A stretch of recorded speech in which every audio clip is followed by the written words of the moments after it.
Hola, buenos días, buenas tardes, buenas noches, según el horario en que tú lo estés viendo. Vamos a abordar un tema hoy de las Sagradas Escrituras que se encuentra en el libro de los Salmos, capítulo 3.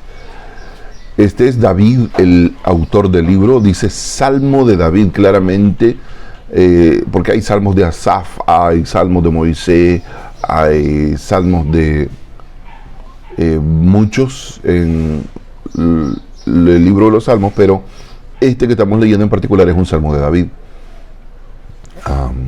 La pregunta es, el tema de hoy es ¿cuántos? Y es el encabezado, el título principal. ¿Cuánto? La palabra no es cuántos, perdón, es cuánto. ¿Cuánto? Hasta hay un término que se llama quantum, para hacer un énfasis a esto. El versículo empieza así: oh Jehová, cuántos se han multiplicado mis adversarios, muchos son los que se levantan contra mí, muchos son los que dicen de mí, no hay para él salvación en Dios. Mas tú, Jehová, eres mi escudo alrededor de mí, mi gloria y el que levanta mi cabeza.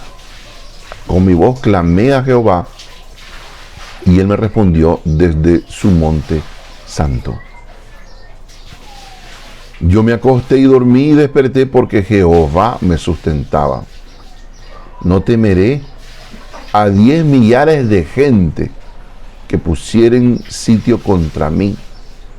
Levántate, Jehová, sálvame, Dios mío, porque tú heriste a todos mis enemigos en la mejilla, los dientes de los perversos quebrantaste.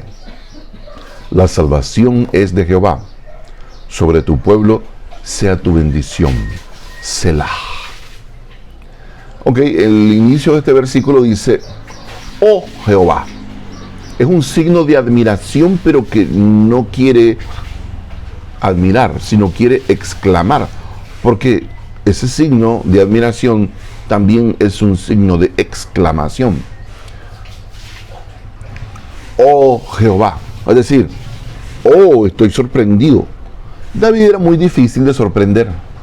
Cuando miró a Goliat, imponente con su estatura, su voz fuerte, que se escuchaba en todo el campamento, no era impresionado ni por su musculatura, su estatura, su armadura, ni por el grado de malas palabras que entre ofensa y ofensa él decía.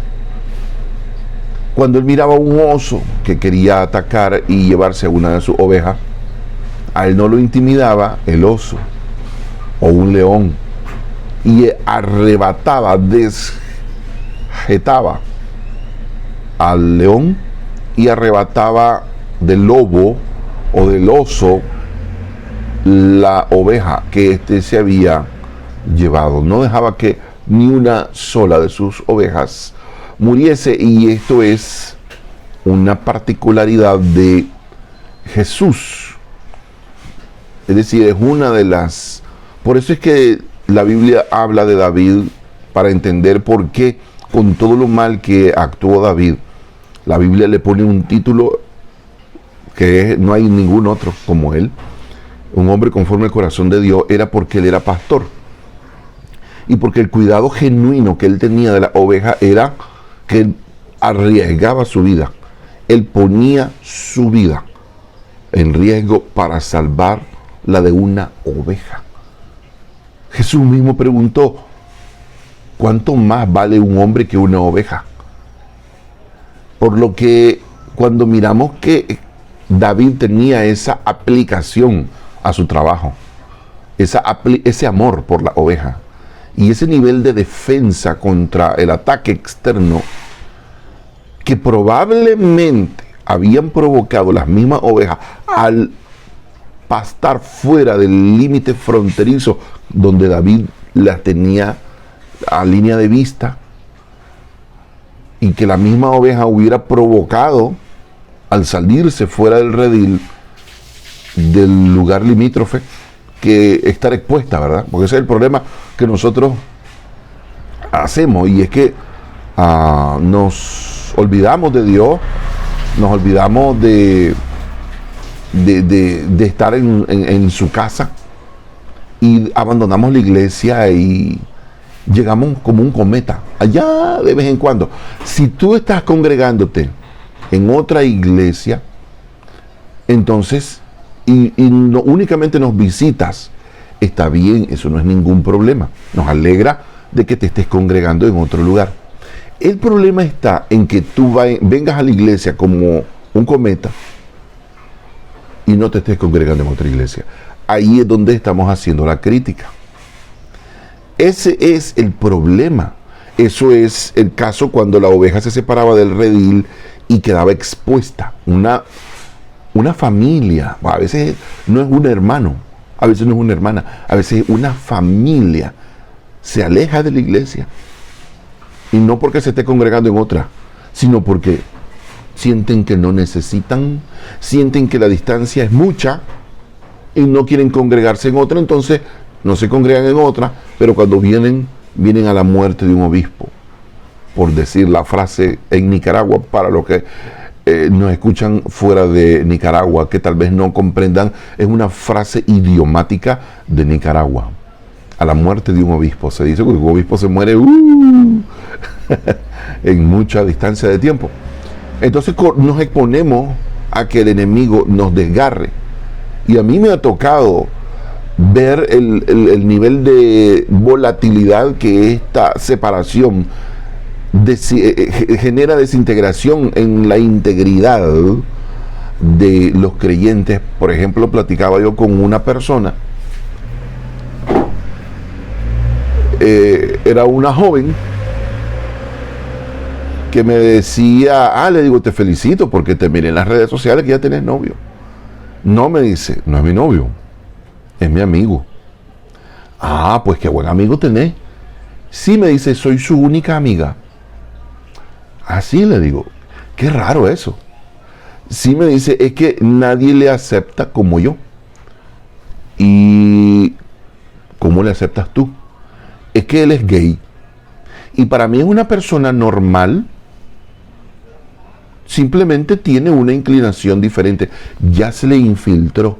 La separación de la iglesia ha sido tanto que ya el pensamiento del mundo se le infiltró en su mente y no ve separación, ni ve ningún problema en apoyar. Ahora, quiero aclarar que no es lo mismo decir que nosotros no aceptemos a esa gente en la iglesia. Sí la aceptamos. Si un gay viene a la iglesia, le damos la bienvenida. Yo le doy la mano, le invito a que se siente, le pregunto cómo se llama y delante de todo le digo bienvenido y te esperamos de nuevo todos los días que puedas venir. Esa es la postura del pastor, esa es postura mía. Y nosotros queremos decirle que amamos a todos los pecadores. Lo que no amamos, igual que Dios, es el pecado. Y ahí es donde hacemos una diferencia. Pero esta persona decidió intimar en el sentido de amistad. Si es mi único amigo o soy su única amiga. Entonces, ¿qué está queriendo decir con eso? Estoy de acuerdo con él, aunque me dijo después que no, pero sus hechos, el lenguaje corporal, a mí me lo demuestra. Porque una cosa es ser estratégicamente amigo de un gay para traerlo a la iglesia, pero si sos solo amigo de él, pero no le decís, vení a la iglesia. Si sos solo amigo de él y no le decís, mire el hoyo en que estás metido. Si sos amigo de él, pero no le decís, yo soy tu amiga, pero no estoy de acuerdo con lo que haces, ni con la manera de actuar, ni con lo que pensás. Entonces, ¿qué tipo de luz estamos siendo? No hacemos ningún tipo de luz. Entonces, pero ¿a quién le ocurre eso? A gente que se está separando de la iglesia. Y ya perdieron la orientación. Dejaron de ver la estrella, dejaron de ver arriba. y solo están viendo abajo, como la película a la cual hice mención el día domingo. Dejaron de ver arriba, dejaron de leer la Biblia, dejaron de congregarse.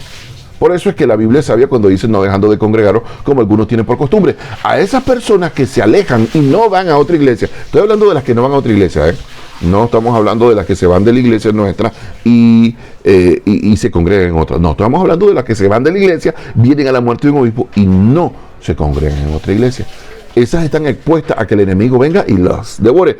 Y no es literal que un león viene y lo devora, es que viene a la mente, al espíritu, al alma. Y cuando te das cuenta, ya tu pensamiento está igualito que el mundo. Porque tu amistad se hizo con el mundo. No améis al mundo, ni las cosas que están en el mundo. ¿Por qué? Porque Jesús lo dijo, no somos del mundo, aunque estamos en el mundo.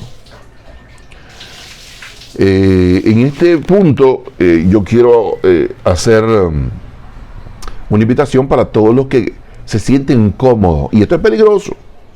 La oveja que se retira del redil está en peligro inminente, porque están cómodos, se sienten bien, y esto es un síntoma negativo de que estás a punto, si es que no te devoró ya el diablo.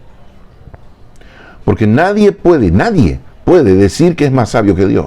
Y si Dios dice, no dejando de congregaros, ¿quién eres tú para imponerme o imponerte o imponernos una nueva regla en que dice, no, yo voy cuando yo quiero? No. Aquí hay que tener bien clara la realidad del peligro en que estás si tú estás dejando de congregarte y solo lo haces a la muerte de un obispo. Entonces David era un hombre conforme al corazón de Dios. Estoy hablando de él porque el Salmo lo escribió él, y quiero que entendamos que una de las razones principales por la cual David era un hombre conforme al corazón de Dios es porque era un pastor que estaba dispuesto a morir, a arriesgar su vida por una oveja, que fue al final lo que hizo Jesús. Esa es el símil más relevante y por el cual el título fue otorgado a David. Hay otros títulos, como el Padre busca a verdaderos adoradores que le adoren en espíritu y en verdad. Tales adoradores busca el Padre que le adoren. Entonces David era un adorador genuino, auténtico, verdadero. Esos son de manera que sus errores como persona y sus debilidades de carácter no lograron superar a estas cualidades que por grande lograron opacar a sus errores personales, porque fueron errores personales, no fueron errores de gobierno, aunque tuvo errores de gobierno, pero no fueron tan graves, ¿verdad? Fueron graves en el sentido, Mateo, tal vez me puedes traer agua, por favor. No fueron graves en el sentido de que, disculpen hermano, en el sentido de que no fueron graves en el sentido de que lograron destituir de su cargo, de su postura de ser un hombre que perdiera ese título, ser conforme al corazón de Dios, pero sí fue grave porque murieron, creo que 36,000, gracias, dejé el agua ahí, personas que murieron por haber censado, que fue uno de los errores de gobierno que él cometió. Gracias. Los errores personales fueron los que primaron, y algunos errores personales rayaron con el de gobierno. Por ejemplo, al no corregir a su hijo que violó a su hija, pues generó que otro hermano matara a este violador y generara profundas divisiones en el reinado, que le terminó costando casi perder el trono, pero no perdió su título de un hombre conforme al corazón de Dios. Esto es muy relevante, muy importante. Entonces, que nuestros errores personales, que nuestros errores laborales, que nuestros errores familiares no sean más altos que lo requerido, lo exigido por Dios, como es no dejando de congregaros como algunos tienen por costumbre. Que no superemos la desobediencia con nuestros errores. que no lleguemos a la raya del nivel de la rebelión, que es como pecado de adivinación, dicen las Sagradas Escrituras. Por lo que hay que tener cuidado. David entonces dice, oh Jehová. Él le habla con un signo de exclamación, no es de admiración, porque él no está admirando, sino está exclamando, porque está asombrado, está asustado. Él no está acostumbrado a ver esto, lo que va a describir ahora mismo. Dice aquí, oh Jehová, ¿cuánto? Y aquí viene la palabra, el tema de hoy es ¿cuánto? Ese es el título del tema de hoy, ¿cuánto? ¿Cuánto se han multiplicado mis adversarios? Pero la palabra cuánto también la quiero hacer referencia al dinero. Por ejemplo, porque la podemos medir a valentía. ¿Cuánto valiente eres? ¿Cuánto dinero tienes? ¿Cuántas posesiones tienes? ¿Cuánto en años tienes? ¿Cuánta sabiduría tienes? La palabra cuánto es un término que determina una medida. ¿Cuánto en fe tienes? ¿Cuánta paciencia tiene antes de explotar y gritar? El hermano Marvin, en base a un mensaje que yo prediqué, que yo tenía poca paciencia para los conductores enojados, me mandó un video donde sale un hombre tirando improperio.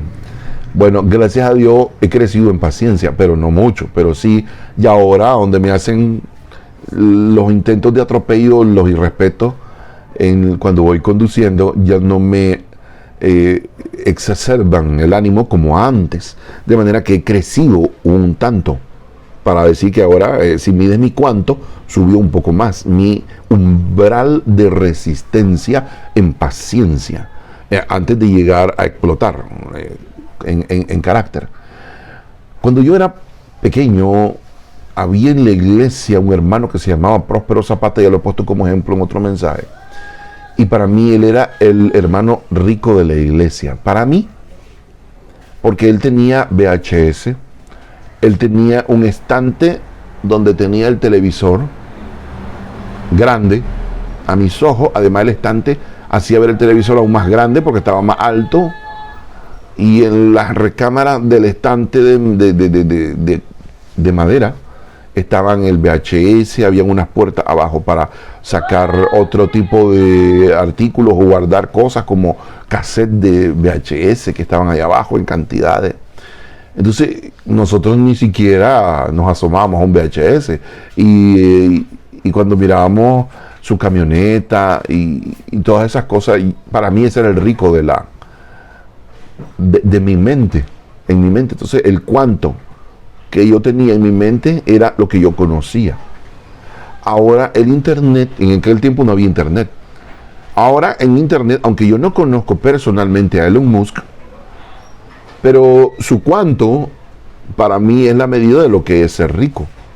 ¿Sabe usted cuánto va a pagar Elon Musk este año 2021 a Estados Unidos en concepto de impuestos? Nada más 11,000 millones de dólares en impuestos. ¿Cuánto será la ganancia que obtuvo en este año? Si solo los impuestos son 11,000 millones de dólares. Entonces ya mi concepto de millonario cambió. Ya no es el hermano Próspero Zapata, que tenía un nombre próspero. Con su nombre a mí me daba todavía el toque final de la época, sino que ahora veo a un Elon Musk que viaja al espacio. Eso ningún rico lo había hecho, es primero en hacerlo, que genera tecnología nueva con los autos eléctricos, que diseña prototipos y los vende antes de haberlos sacado al mercado, y rompe récords en venta con los prototipos sin haberlos hecho todavía, amasando una fortuna para poder financiarse sin necesidad de invertir un solo dólar de su bolsa en ese sentido de la creación. Estoy hablando no de la creación del prototipo, sino de la multiplicación de los autos, del ensamblaje de los autos. Entonces, este es mi nuevo concepto. ¿Cuánto? Mi cuánto ya cambió. Según mi conocimiento de lo que ocurre a mi alrededor que me da el internet, que me permite conocer personas sin que yo las conozca, sin que yo personalmente. Entonces, pero ahora el cuánto en la Biblia, vamos a ver, ese es el cuánto de nuestra realidad. ¿Cuánto es el cuánto tuyo? Valga la redundancia. ¿Cuánto es el cuánto tuyo? ¿Hasta dónde llega tu capacidad en que cuando digas cuánto se convierte en una exclamación? Se convierte en una admiración. Porque recuerden que el signo primero tiene el significado de un signo de admiración. ¿Cuánto ha crecido Abraham? Me dijo una persona. Y cuán guapo está. Nos lo dijo en la iglesia el domingo. Ahí se está riendo Abraham, que está aquí justo enfrente. Entonces, amén, le digo yo, cuán guapo están los tres, porque él no solo se refirió a Abraham, se refirió también a los tres, pero también al tamaño de Abraham. Si yo lo miré chiquito, ¿sí? ¿Cuánto ha crecido? Entonces, el cuánto nuestro, ahora vamos al cuánto de la Biblia. El cuánto era el nivel de resistencia al umbral que los hombres de Dios llegaron a tener. Por ejemplo, para que David dijera cuánto se ha multiplicado mis adversarios, tendríamos que entender el cuánto de David. El cuánto de David está en el Salmo 27. Jehová es mi luz y mi salvación. ¿De quién temeré? ¿Su cuánto era yo? Miedo. No, por favor, ¿quién dijo miedo? Jehová es la fortaleza de mi vida. Débil, yo, con Dios, soy fuerte. ¿De quién he de temorizarme? A ver, no importa quién. Oigan la palabra, ¿quién? No dijo quién es. Ahí está el cuánto de David. Pero aquí viene el crecimiento del cuánto de David. Cuando se juntaron contra mí los malignos, aquí ya no hay uno, ahora ya hay un grupo. Los malignos, mis angustiadores y mis enemigos, aquí hay tres grupos distintos. Malignos, angustiadores y enemigos. ¿Y qué es lo que pasó cuando se juntaron los tres? Para comer mis carnes, ellos tropezaron y cayeron. Es decir, él miró caer a los malignos, a los angustiadores y a sus enemigos por igual. Por lo que Dios respondió a su grado de fe, a su cuánto de fe. ¿Cuál es tu cuánto de fe? ¿Hasta qué punto llega el umbral en el que ya no podrías resistir y decir, no, ya no creo que Dios sea capaz de actuar aquí? O yo no creo. Por ejemplo, el hermano Mauricio está enfermo. Está enfermo de una manera que su cuánto, desde el punto de él, podría haber disminuido. Porque sus dolores que le aquejan, la incomodidad en que él está, la aparente no progreso, el aparente estancamiento y más bien regresión de su estado de salud, podría llevar su cuánto a disminuirse. Porque yo estaba alegre, yo estaba animoso, yo estaba, aunque el médico a mí me diga que me quedan poco tiempo, pero mi cuánto de fe es más alto. Pero cuando el cuánto pasan meses, allí el cuánto cambia.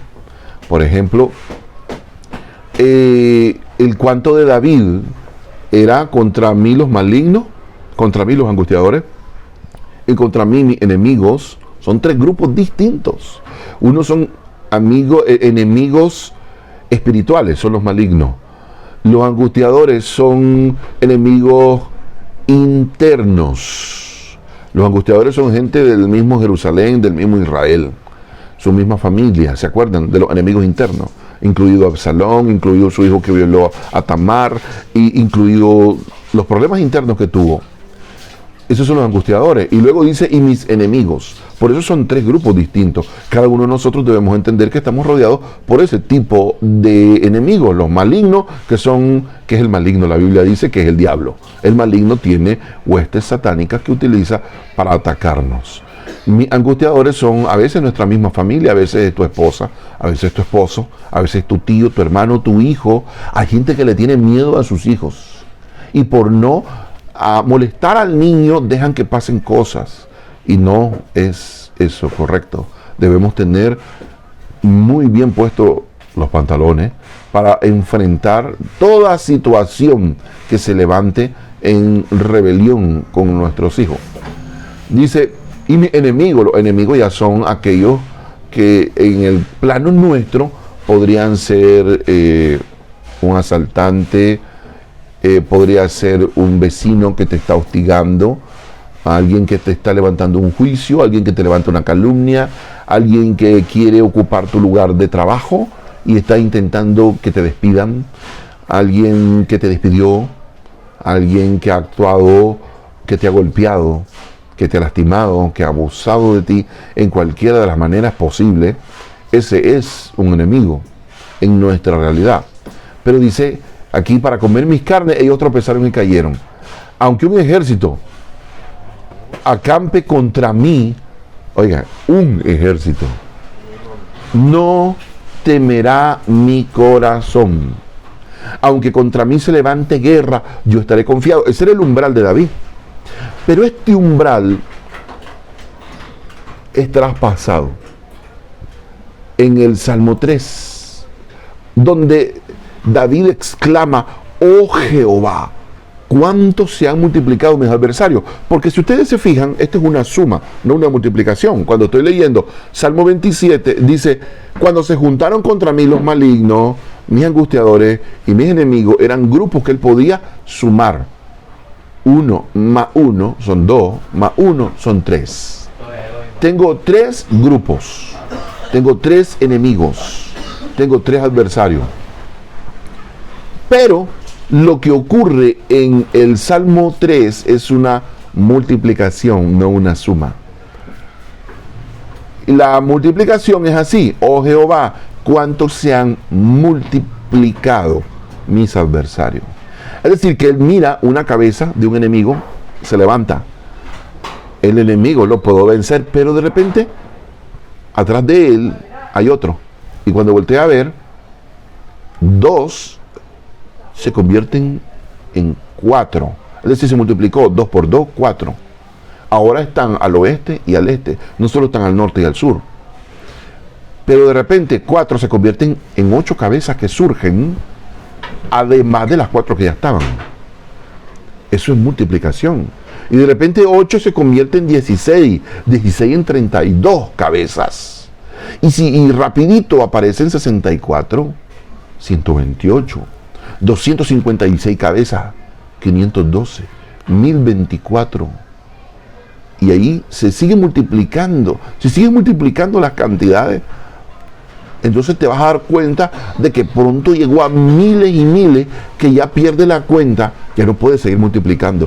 Pero una cosa sí está segura, que no está seguro él, y es que ya no es una suma de 3 grupos de enemigos que él puede sumar, sino que esta es la aparición de muchas cabezas de enemigos que están armados, que están enojados, que tienen fuerza, que tienen armas, que tienen flechas, que tienen jabalinas, que tienen grandes espadas, que tienen otro tipo de armas como unas bolas de hierro que tenían como látigos de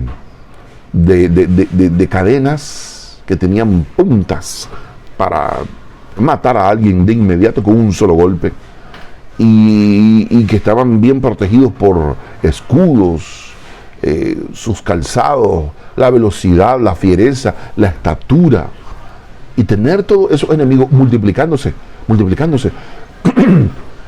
Entonces supera el umbral de la fe, de la capacidad de respuesta, de la capacidad de lucha, y David reconoce de que no puede solo. Aunque él es un valiente, él no se le corre a nada, pero ahora expresa no con admiración, sino con una exclamación acompañada de una petición de ayuda, una petición de socorro, una señal SOS espiritual abierta en el umbral espiritual, para que se abra un canal de comunicación con el Creador, que va a escuchar ese umbral, esa petición. Oh Jehová, cuánto se han multiplicado mis adversarios. Es decir, el umbral de David había llegado a superar. ¿Cuál es tu umbral? ¿Cuántas veces las circunstancias han superado este umbral, multiplicando la capacidad de resistencia que tienes de fe, de esperanza. Ya has perdido la esperanza, de amor, ya has perdido el amor, ya has perdido la capacidad de amar, ya has perdido la capacidad de perdonar, porque te han lastimado una, otra y otra vez. Entonces ya llegaste al umbral, al clímax, al lugar máximo, donde ya podías, como ser humano que lee la Biblia, que reconoce que Dios y todo lo que Él dice es lo que debemos hacer,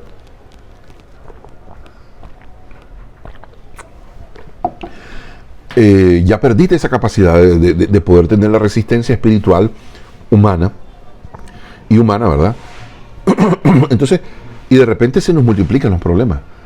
De repente tienes un problema económico por la luz, de repente por el agua, de repente por el internet, de repente por los que le debes tu dinero. Entonces tus acreedores comienzan a cobrarte, y no es un acreedor, a veces son 2, 3, y de repente se suma a un problema familiar, de repente se suma a un problema con los hijos, a un problema de infidelidad, a un problema de calumnia, a un problema de tantos problemas que se te pueden multiplicar solo a ti, a una sola persona. Perdón. Por lo que algunas veces nos superan las circunstancias de la vida, y aunque tengamos un vallado de protección que el Señor, como a David, como a Job, como a Caleb, como a Josué, Dios le tenía, llegó un momento en que esa se rompe, cuando por ejemplo la derrota de Josué en Ai era una ciudad donde el pueblo de Israel había llegado. Uno de los bandidos miró un vellocino de oro y unos lingotes y se lo llevó. Dijo, qué clase de belleza este oro. Era oro refinado. Dijo, me lo quedo.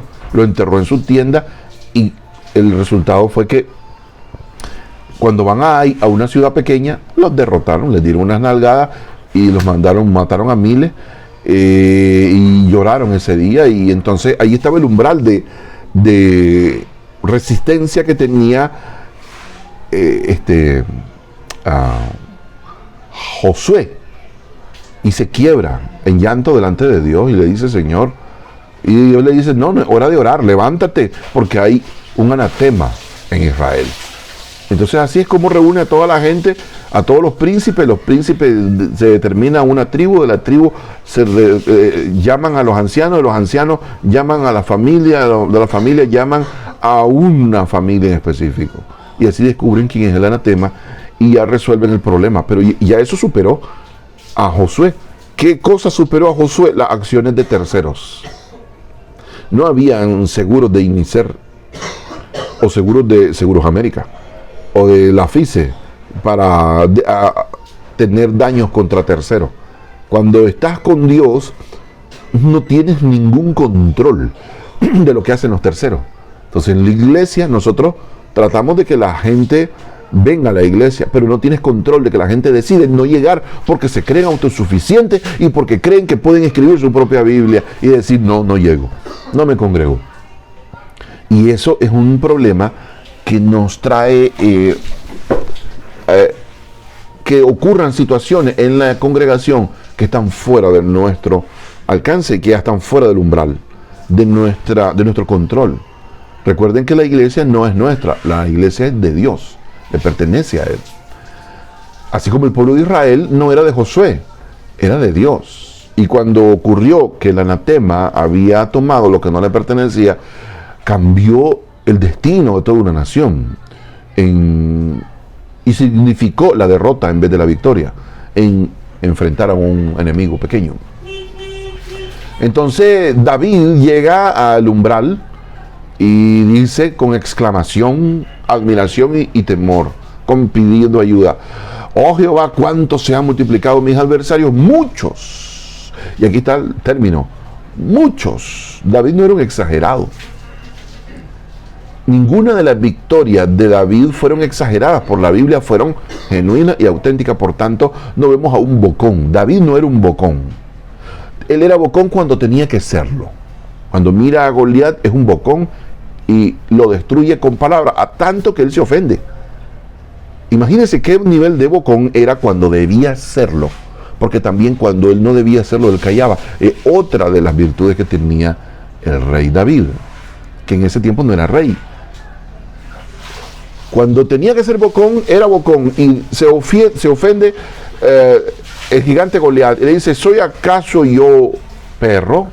Es decir, la manera en que David le habló, lo hizo minimizar a aquel gigante. Se sintió en su mente, David había jugado con su mente. Esto se le llama en ventas neuromarketing, que es venderle la mente y no a la gente. Y David sabía neuromarketing. Se había vendido como el mejor. Se había vendido como el paladín. Se había vendido como el representante de Israel. Se había vendido como el vencedor. Y se sintió tan ofendido con las palabras que David le dijo a Goliat, que Goliat dijo, ¿soy acaso yo perro que viene a mí con un palo? Pero realmente el palo no es lo que le había ofendido. El palo fue las varas en la Biblia tienen un efecto multiplicador. Las palabras tuvieron un efecto, pero la vara fue el efecto visual, similar a las varas que ponía Jacob para que delante de las ovejas, cuando estuvieran teniendo coito, teniendo relaciones, él las ponía en el agua, las varas, y él les hacía un corte tipo injerto para que lo imposible fuera posible. Y era que esas varas, al hacer esos cortes, que ustedes saben que los que saben de agricultura, y no puedo decir sabemos, porque sería un mentiroso, pero sí me he puesto a curiosear en internet los agricultores, cómo hacen, cuáles son las técnicas modernas, y estas técnicas no son nuevas, son milenarias, las de los injertos. Y es que cortan en una vara un trozo de corteza, y ahí por ejemplo, dejan abierta, así herida la vara, y luego injertan en esa herida el cogollo, que le llamamos, que también está hecho como que si fuera la punta de una flecha, pero alargada, para que calce con la apertura que tiene la vara, y una vez que calza, se amarra con tape y quedan ligadas, y crece otro, por ejemplo, un palo de limón en un palo de aguacate. ¿Por qué? Porque lo injertaste.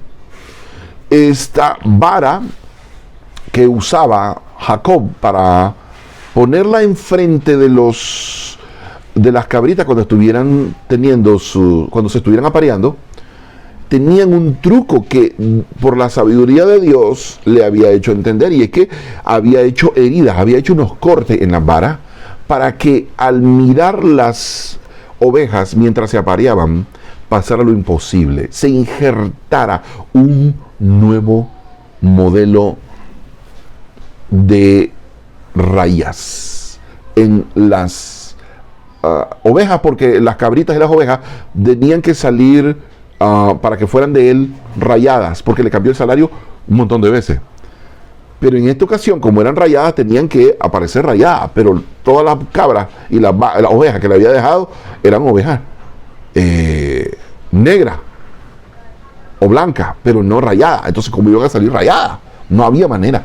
Entonces, lo que él hace es poner la vara, injerta de esa manera, al ponerla en el agua, multiplica el efecto, y las animalitas donde miraban el agua y miraban las varas, se injertó en ella el gen que produce que todas las ovejas que nacieron producto de ese apareamiento grupal fueran rayadas, y todas le quedaran a Jacob. Cuando Labán mira de que salen todas rayadas, le cambia el salario, y también cambió las rayas, el injerto en las varas. Ahora solo le dejó rayadas, le quitó las negras, le quitó las blancas, y al estar rayadas le dice, ahora solo van a ser las negras, o las blancas, las tuyas. Y hace otra operación con las varas. Ahora es diferente el injerto, pero él hace ese injerto y logró un efecto multiplicador. El efecto multiplicador de la vara que llevaba David fue producto de la sabiduría de Dios. David le dice: yo hoy repartiré tu carne a las aves del cielo y voy a matarte hoy. Y le comenzó a ofender. Por eso le dije que David sabía ser bocón cuando debía ser bocón y callaba cuando debía callar. Esa otra característica que lo hacía un hombre conforme al corazón de Dios. Y lo ofende a Goliat.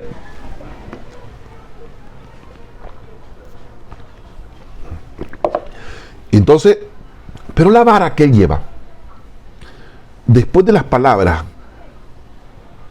lo mira, la estatura pequeña que él tiene, mira las palabras de insulto que le acaba de erigir, de enviar, y mira la vara. La vara multiplicó el efecto de esas palabras, igual que multiplicaron las varas, aquella vara, a que se diera un efecto multiplicador en la oveja para que le quedaran la riqueza de todo ese hato a Jacob. Entonces, cuando David expresa, sus palabras, las varas que llevaba David multiplicó el efecto, se amplió e hizo que el gigante se sintiera pequeño y viera a David grande. ¿Por qué vemos eso? Por las palabras que tiene Goliat. Por sus frutos los conoceréis. Y las palabras son frutos que nos desvelan cómo se sintió de ofendido Goliat. ¿Soy yo acaso perro que vienes a mí con vara? Es decir, logró el efecto. Ya había vencido David psicológicamente a Goliat. Solo faltaba vencerlo físicamente. Era lo único que faltaba. Al estar derrotado verbalmente por palabra, psicológicamente él había sido derrotado. Entonces corrió, si no, no hubiera corrido. La Biblia dice que Goliat corrió hacia David. Si no hubiera estado ofendido, porque ese es el problema. Si ustedes van a ver a los boxeadores que se enojan cuando están boxeando porque les pegaron, comienzan a actuar desmedidamente, sin pensar, sin estrategia, y son propensos a ser derribados, porque no actuaron con coordinación de músculos, de cerebro y músculos, sino solo actuaron con coordinación con músculo nada más, no con inteligencia. Entonces el resultado es que el adversario aprovecha y lo derrota y no logra obtener la victoria. Este efecto de que Goliat corriera hacia David demuestra de que las palabras habían hecho un efecto de ofensa al nivel de que Goliat corrió porque quería destruir lo más rápido posible y que no quería seguir oyendo una ofensa, porque él podía haber llegado caminando para matar a David, pues de todas maneras era alguien pequeño, era alguien que iba sin armadura, era alguien que venía sin espada, era alguien que venía sin escudo y venía totalmente limpio. En cambio él venía con escudo, venía con jabalina y venía con una gran espada, además de venir con una coraza aquí, con un gran casco. El único lugar descubierto era la cabeza, los ojos, de la cabeza. Lo único lugar de la cabeza descubierto era la frente y los ojos y la boca, y hasta los cachetes los tenía cubiertos. Entonces, ¿qué necesidad tenía Goliat de correr si no era porque se había sentido ofendido y quería callar a David, acabándolo lo más rápido posible? No quería que todos vieran la ofensa, no quería que se mantuviera en el ambiente aquellas palabras que con la vara había logrado un efecto multiplicador, igual que Moisés con la vara golpeó las aguas y ¡vum!, se apartaron por un viento que Dios mandó de una manera impresionante. Las varas son un efecto multiplicador en toda la Biblia, que logran a través de las varas, incluso esto, no castigar con vara a nuestros hijos va a traer su destrucción. Es decir, usar la vara no solamente se aplica a la vida del creyente para efecto multiplicador, sino también para efecto de corrección. Un efecto de corrección es algo que tiene la vara, y cuando un hijo no es corregido con varas, como dice la Biblia, que puede ser una faja, es un símbolo lo que estoy usando, ¿verdad? Puede ser la faja, puede ser un chilillo, puede ser una coyunda, puede ser varejones cortados, secos, con rama, como así se castigaba también en la Biblia. Gedeón lo hizo, agarró los varejones con espinos de los cardos y castigó a una ciudad que no lo ayudó, no le dio de comer cuando iba en persecución de los madianitas, del rey de Madián, Salmuna. Y entonces, cuando se le priva a un muchacho de la corrección, del castigo, el resultado que tenemos es un hijo destruido, un hijo que no es instruido. Y te preguntas, ¿por qué es que no vemos algunos muchachos que crecieron en la iglesia que llegan al templo? Bueno, porque los traían obligados, pero sus padres en casa no les instruyeron. Sus padres en casa no les obligaron a leer la Biblia. Sus padres en casa no cumplieron con instruye al niño en su camino, y aun cuando fuere viejo no se apartará de él. Y vemos jóvenes que ya no llegan a la iglesia, que no sienten la necesidad de congregarse, y lo quitaron por completo a Dios de su mente. Por completo. Por sus frutos los conoceréis. Lo ves que no llegan ni por menos a agarrar una Biblia y leerla, menos a orar. Entonces la vara es útil, es multipropósito, y Dios usa las varas para resolver el problema de cada persona.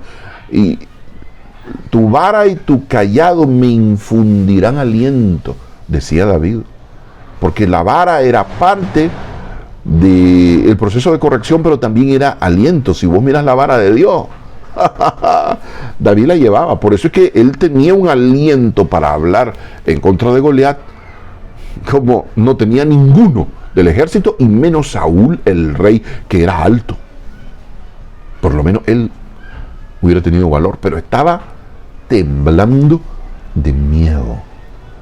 Pero la vara de Dios en su mano no era por llevar un palo, por puro gusto.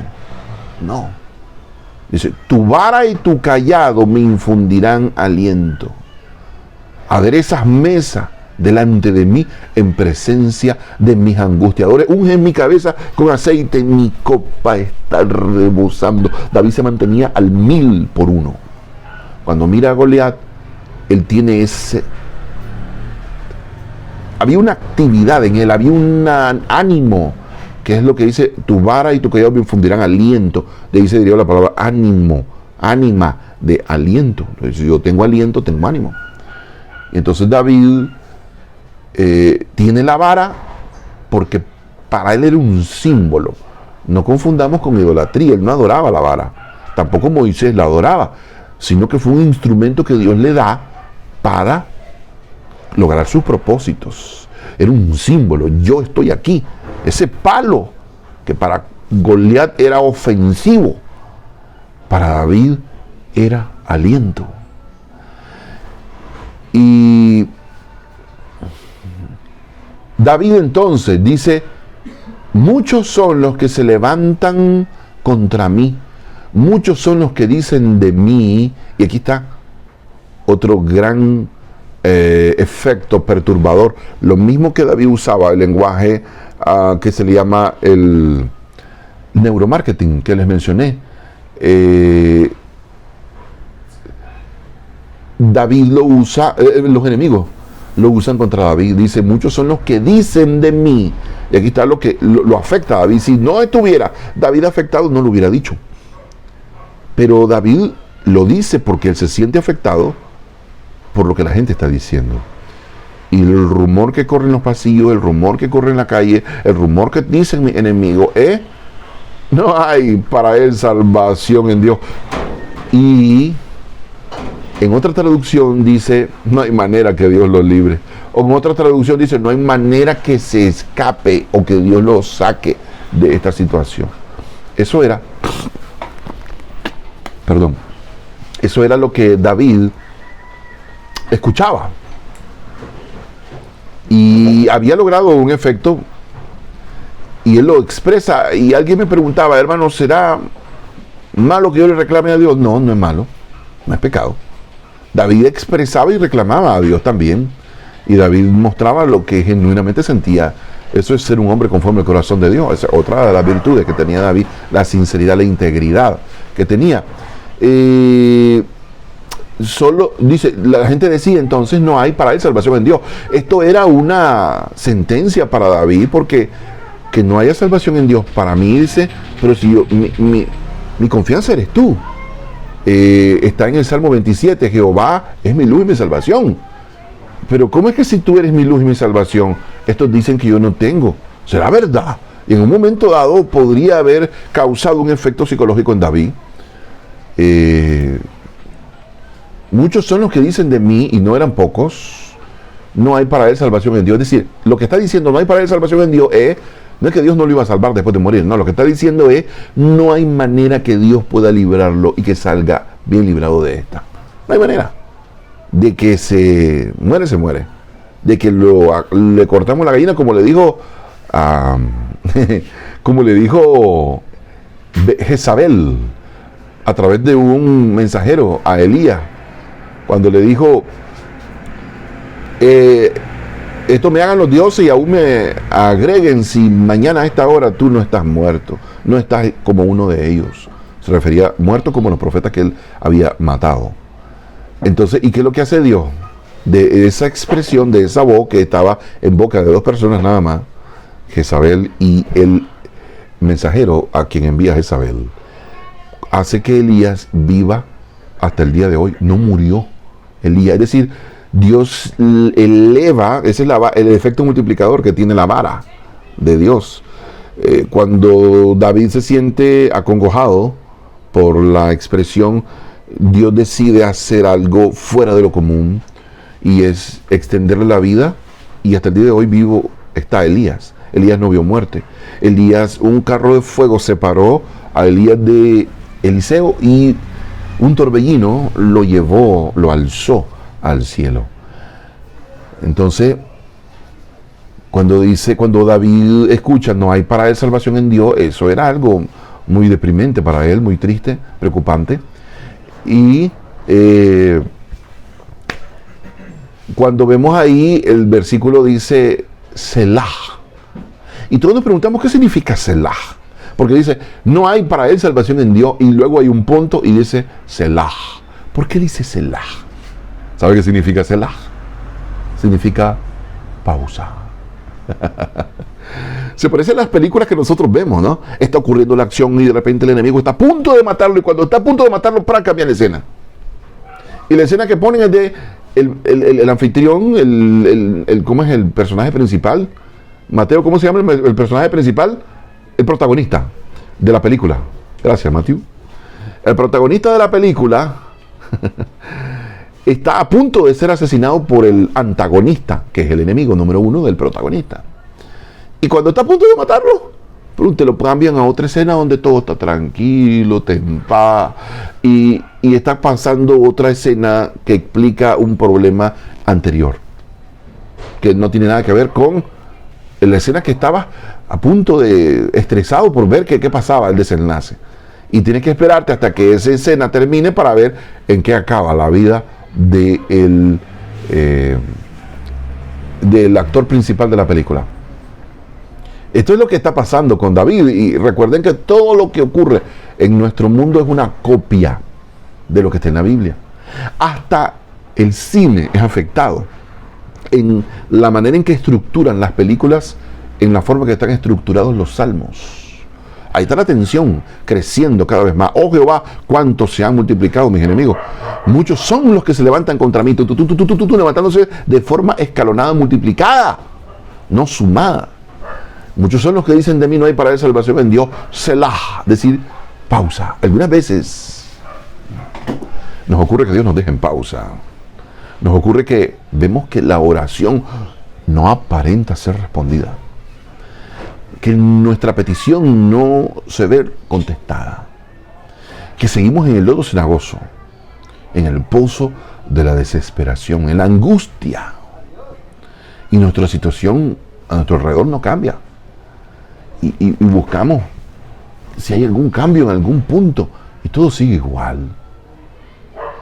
Y parece que Dios se fue a hacer algunas cosas de paseo y nos dejó en pausa. ¿No te ha pasado? Eso es lo que hace el efecto de la pausa. David había aprendido a hacer pausa a su boca. David había aprendido, como les dije anterior, él sabía ser bocón cuando debía hacerlo. Y también sabía callarse cuando debía. Cuando el rey Saúl lo quiere matar,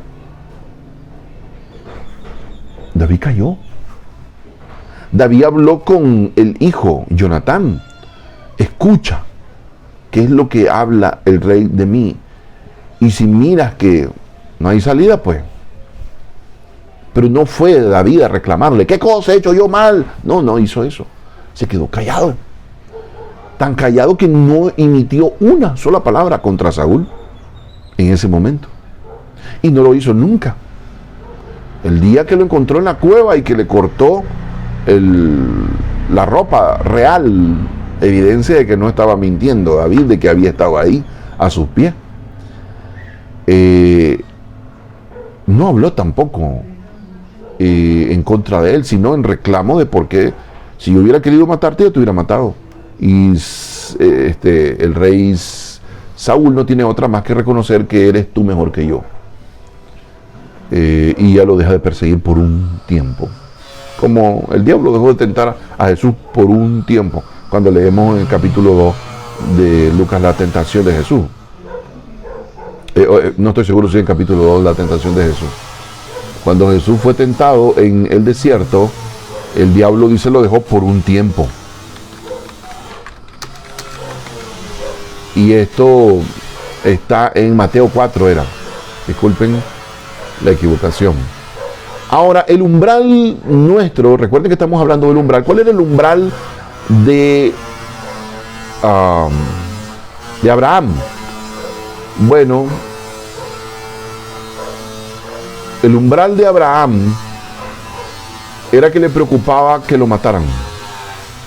Era el temor de perder la vida, y Abraham dijo de Sara, su mujer, es mi hermana.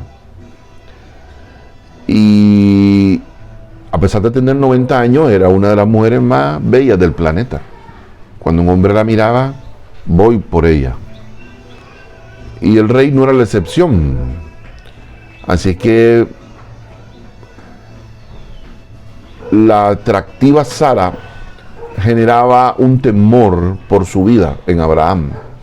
Era su mayor orgullo, era su mayor alegría. Sara era su mayor placer.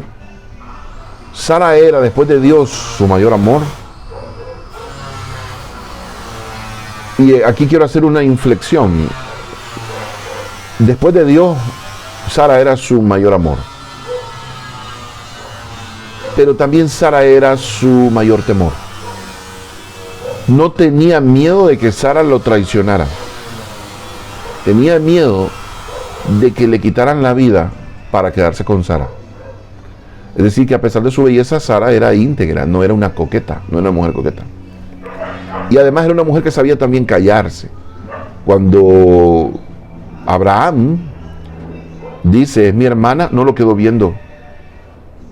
Yo dije, ¿qué estás haciendo? Cuando el rey se la lleva, no le reclamó, se quedó callada. Y no porque quería estar con el rey, sino porque aprendía el papel en el momento que le correspondía. Aprendía a callar cuando debía callar. Y a veces eso nos falta a nosotros, es un problema que tenemos con la capacidad de guardar silencio. Entonces, tenía temor. ¿Y quién era Abraham? Veamos sus puntos fuertes. De ahí partió Abraham a la tierra de Negev y acampó en Cades Sur y habitó como forastero en Gerar. Y dijo Abraham a Sara su mujer: es mi hermana. Y Abimelech, rey de Gerar, envió y tomó a Sara.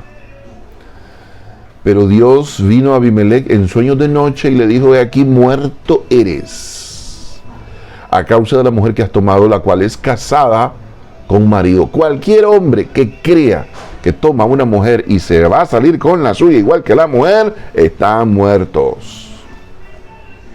Lo dice la Biblia. Vámonos aquí. Ahora vamos a ver otro hombre que tenía también un umbral, un límite de umbral, y era, recuerden que estamos viendo el límite de umbral de David, el otro era Job. Hubo en tierra de Uz, dice en Job capítulo 1, un varón llamado Job, y era este hombre perfecto y recto, temeroso de Dios y apartado del mal, y le nacieron 7 hijos y 3 hijas. Su hacienda era de 7,000 ovejas, 3,000 camellos, 500 yuntas de bueyes, es decir, que eran 1,000, porque si son 500 yuntas, por cada yunta son 2 bueyes, es decir, eran 1,000 bueyes, 500 yuntas. ¿Cuánto terreno tendría este hombre para arar? Si se le cansaban un grupo, ahí estaban la otra. El hombre era un productor, la siembra de ese hombre, porque nadie tiene 500 yuntas de bueyes para tenerlas de adorno, sino para ocuparlas para la siembra. Así que aquí no está todo el dinero que tenía Job. Dice 500 yuntas de bueyes, 500 asnas y muchísimos criados. Note que la palabra no dice muchos, dice muchísimos. Es el grado superlativo de la cantidad. Recuerden que lo que estamos viendo es el cuánto. El cuánto de Job era muy alto. En cuanto a su estabilidad económica, el cuánto de Job, en cuanto a su fe, también era muy alto, porque se menciona que él era temeroso, hombre perfecto, hombre recto, apartado del mal y con una familia numerosa. Así que él tenía muy buenos. E iban sus hijos a hacer banquetes en su casa, y cada uno en su día. Cada uno tenía un día para hacer un banquete. Eran 7, un día a la semana, banquete tras banquete, tras banquete, tras banquete. No tenían tiempo para buscar a Dios. Los 7 días hacían banquete, y Job no era muy controlador de la alabanza, el culto y la adoración que los hijos debían tener. Por eso se murieron los 7. Se murieron toditos porque no había no puedo justificar que era por eso, ya había un plan, pero sin duda alguna algún tipo de protección hubiera habido para ellos, pero bueno. Entonces el umbral de Job, dice que había un vallado, y el diablo lo dice. ¿Cómo no te va a servir? Un día vinieron a presentarse delante de Jehová los hijos de Dios, entre los cuales vino también Satanás, y dijo Jehová a Satanás: ¿de dónde viene? Respondiendo Satanás a Jehová, dijo: de rodear la tierra, de andar por ella. Y Jehová dijo a Satanás: ¿no has considerado a mi siervo Job, que no hay otro como él en la tierra, varón perfecto y recto, temeroso de Dios y apartado del mal? Respondiendo Satanás, Jehová le dijo: ¿acaso teme Job a Dios de balde? ¿No le has cercado alrededor de él y a su casa y a todo lo que él tiene? Al trabajo de sus manos has dado bendición. Esta es la parte que no se contabiliza en la riqueza de Job. El trabajo de sus manos, es decir, todas las yuntas de bueyes, que eran 2, algunas yuntas de bueyes tenían no un arado, sino que tenían 3 arados, 3 puyas que labraban la tierra. Entonces la cantidad de bueyes no eran 2 en los yugos, sino que eran 4. Y algunas veces podían tener un yugo tan largo que solo necesitaran 3 pasadas, una ida, una venida y otra ida, y eso ahorraba tiempo, consiguiendo con la cantidad de bueyes requerida. Por ejemplo, en este caso ya serían 8 bueyes o 12 bueyes, por ejemplo, como araba Eliseo. Eliseo estaba arando con 12 bueyes, es decir, que era una yunta enorme, una fuerza descomunal, que no tenía 3 púas que puyaban la tierra, sino que tendría como 10 o 12 o más incluso, porque era muy fuerte la cantidad. En la unión está la fuerza. Entonces, aquel arado múltiple hacía ahorrar tiempo y era muy probable que esa fuera la técnica que utilizaba Job para tener tanta producción, tantas tierras, tanta riqueza. Por eso dice muchísimos criados. Cada criado se encargaba de ver la labor de cada una de las diversificaciones de negocio que tenía Job. Ese era su fuerte, pero tenía un umbral. Otra fuerte de Job era su integridad halagada en una ofensa. Escuche la contradicción. Halagada en una ofensa de su esposa. Cuando tu esposa te acusa en una ofensa de que eres íntegro, es porque no hay nadie más íntimo que una esposa para poder saber lo que un hombre hace en lo secreto. La esposa se encargan de saber todo, la contraseña, hasta cuando están dormidos agarran el dedo, le ponen, porque si no lo tienen con contraseña, está dormido el marido y ya le ponen el dedo en la huella dactilar del celular y ya comienzan a ver y descubren cosas que el marido le estaba escondiendo. Ya les dio un secreto, cómo hacer a aquellas que quieran descubrir, o aquellos que quieran descubrir, cuando esté dormida su esposa. Y entonces pero la mujer esta ofende a Job con el más alto grado de, en vez de una ofensa, si a mí me hubieran dicho eso, yo lo hubiera tomado como una virtud, como que me estaban halagando. Pero la esposa quería ofenderlo con un halago. Miren qué combinación más fregada.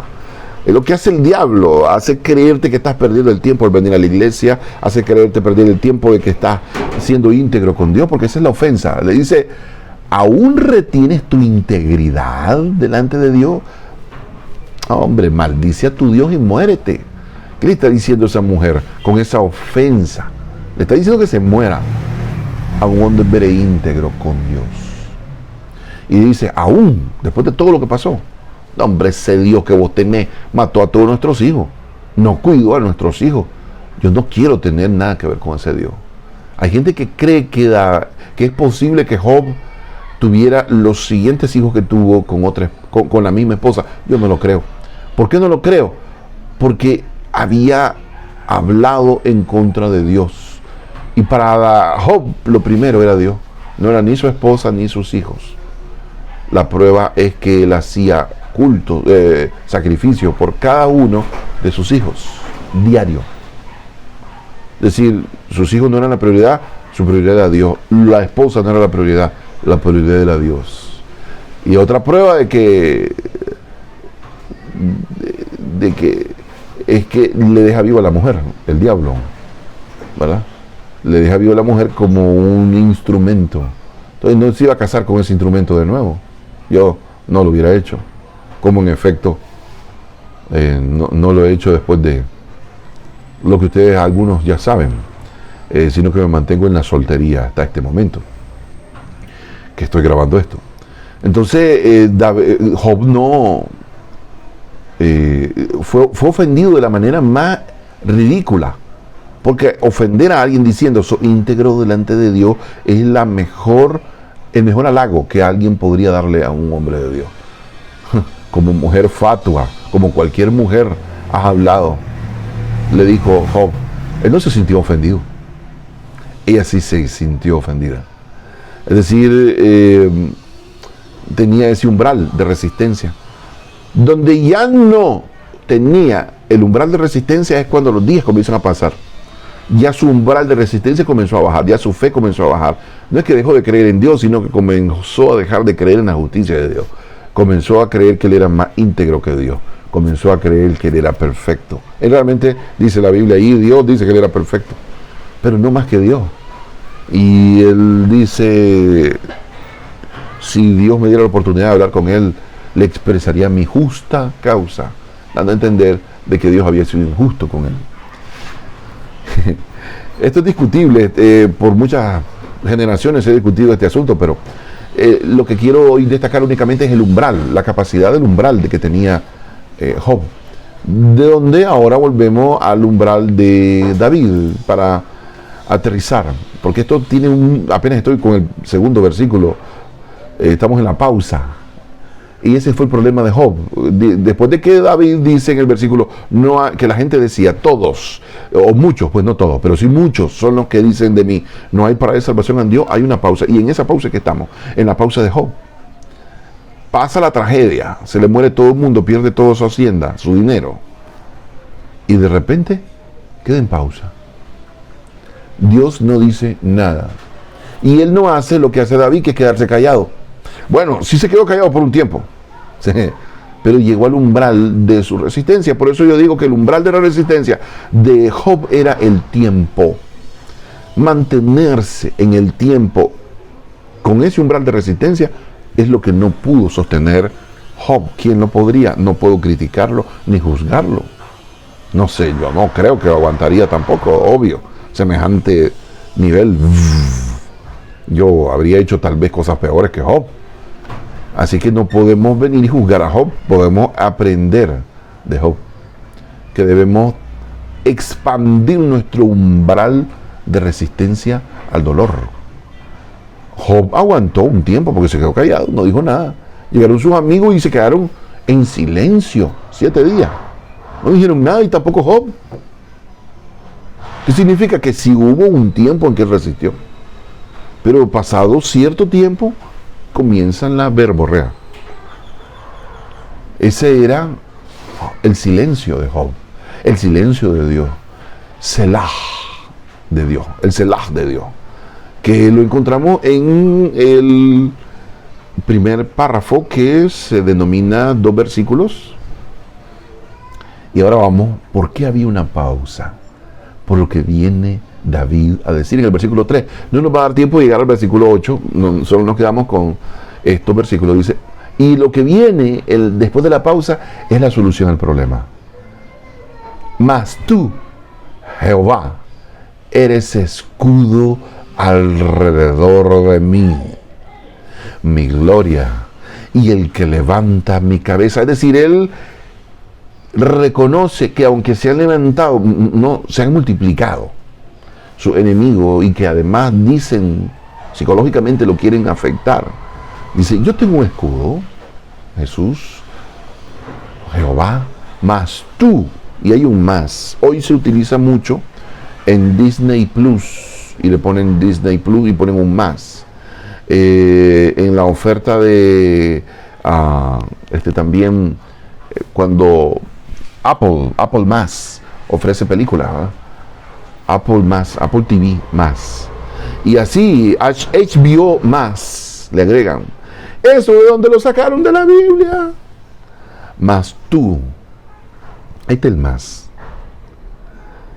Dios es más que todo el problema que te pueda estar rodeando, aquejando. Dios es más que tu falta de fe. Como decía aquel hombre que no pudieron los discípulos sacar al demoniado, ayuda a mi incredulidad. Dios puede ayudar a tu falta de fe. Dios puede llegar a ayudarte a sostener el umbral, a superar el umbral, a crecer en el umbral de resistencia. Mas tú, Jehová, eres escudo alrededor de mí. Es decir, yo tengo algo más que ellos no tienen, y es que Jehová es mi escudo. No solo escudo alrededor de mí, también es escudo en mi mente. De manera que todo lo que ellos dicen contra mí no me afecta mi corazón. Y ahí está, él era un hombre conforme al corazón de Dios, porque empieza en tu mente y luego aterriza en tu corazón los pensamientos que tienes. Por eso que dice, ten cuidado de ti mismo. Y también dice la Sagrada Escritura que engañoso es el corazón más que todas las cosas, ¿quién podrá entenderlo? Entonces, David cuidaba su corazón cuidando su pensamiento. ¿Y cómo lo hacía? Teniendo un escudo completo. Su cuerpo y su mente estaban rodeados como un escudo de Jehová. Mas tú, Jehová, eres escudo alrededor de mí, mi gloria y el que levanta mi cabeza. Su gloria. Es decir, mientras todos lo miraban por debajo, mi gloria está en Jehová. Por tanto, su gloria se mantenía allá en lo alto, aunque otros quisieran con su verborrea decir, no hay manera que Dios lo salve de esta. Pero decía él, tú eres mi gloria, eres mi escudo, tú eres mi salvación y el que levanta mi cabeza. Es decir, mientras él, los enemigos, los adversarios que se multiplicaban para venir contra él, esperaban que él bajara la cabeza, como queriendo decir, hasta aquí se acabó todo, hasta aquí llegaron mis días. Él hacía esto, levantaba su pecho de paloma, levantaba la cabeza, erguida. ¿Por qué? No porque él fuera un creído, un orgulloso, era un hombre humilde, otra característica de David, que lo hacía un hombre conforme al corazón de Dios. Y dice, mi gloria y el que levanta a mi cabeza, con mi voz clamé a Jehová. Este es un testimonio que él está cantando en un salmo frente a toda la congregación. Este es un testimonio cantado, es una poesía perfectamente hilvanada, que no vamos a tener la capacidad de llegar al umbral del tiempo para poder leerlo todo y analizarlo todo, porque cada vez que nosotros leemos la Biblia es como capas de cebolla. Quitas una capa, pero luego viene otra, luego viene otra, luego viene otra, luego viene otra. Y nosotros, por más que lleguemos a vivir, jamás llegaremos a cubrir todas las capas de cebolla que tiene cada una de las preciosas pepitas de la Biblia. Siempre va a haber otra capa, donde vas a ir agarrando más sabiduría, aprendizaje, enseñanza, herramientas útiles para la vida, herramientas útiles para negocio. Yo estoy a punto, ya lo he mencionado durante todo el año, pero ahora sí va a entrar en enero, secretos de la riqueza. No, cómo vender más según la Biblia. Estoy confundiendo los cursos. Uno de los cursos que voy a abrir es cómo vender más según la Biblia. Va a costar, no va a ser económico, pero va a ser yo soy especialista en marketing. Para los que están viendo esto y piensan que ¿qué tiene que ver eso? Dios con los negocios. Tiene mucho que ver, y he logrado descubrir una cantidad de secretos como cuando se halla un tesoro. Y lo voy a compartir con las personas que quieran recibir este curso. Y